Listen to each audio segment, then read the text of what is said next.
সম্পত্তিতে নারীর সমান অধিকারের কথা কয়দিন পর পরই ওঠে। কিভাবে এর স্থায়ী সমাধান করা সম্ভব? প্রিয় দর্শক, আমি তো মনে করি এর সমাধান হয়ে আছে। যারা কয়দিন পর পরই এ কথা তোলে, তাদের ন্যূনতম যদি লাজ লজ্জা থাকতো, তাহলে তারা এটা তুলতো না। কারণ এটাকে দেশের মানুষ প্রত্যাখ্যান করেছে বহু আগে। মনিউদ্দিন ফখরুদ্দিন আমলে, বিগত সরকারের আমলে বিভিন্ন সময় এটার জন্য চেষ্টা করা হয়েছে। কিন্তু এদেশের মানুষ সেটাকে রুখে দিয়েছে, প্রত্যাখ্যান করেছে।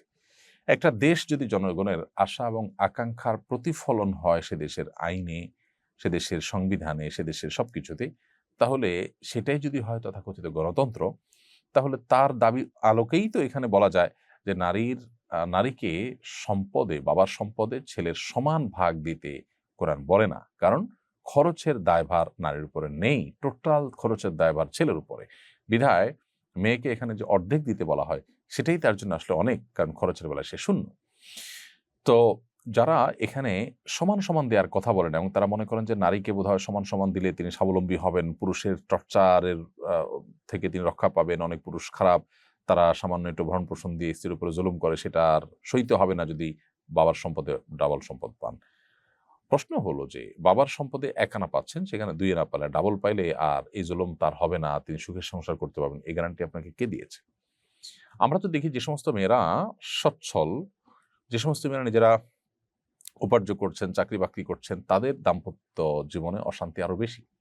তারা তো বরং পারিবারিক জীবনে সুখ শান্তিতে কম আছে। প্রত্যেকটা জরিপ এবং প্রত্যেকটা সার্ভে এই তথ্যই দিচ্ছে আমাদেরকে।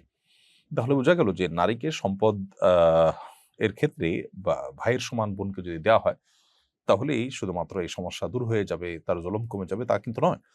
বরং যেটুকু শরীয়ত তাকে দিয়েছে, সেটুকু যদি তাকে আদায় করার ব্যবস্থা থাকে, যেমন বাবার সম্পদে তিনি পান, মায়ের সম্পদে তিনি পান, ভাইয়ের সম্পদে তিনি পান, বোনের সম্পদ তিনি পান, স্বামীর সম্পদ তিনি পান, এবং সন্তানদের সম্পদ তিনি পান, মোহর হিসাবে তিনি পান।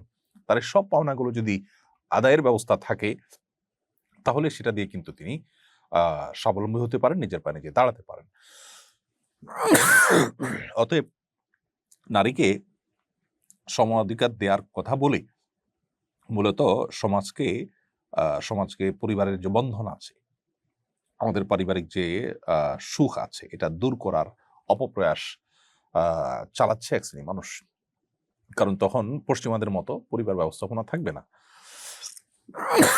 এবং এর কুফল আমাদেরকে ভোগ করতে হবে। আল্লাহ তাআলা আমাদেরকে বোঝার তৌফিক দান করুন।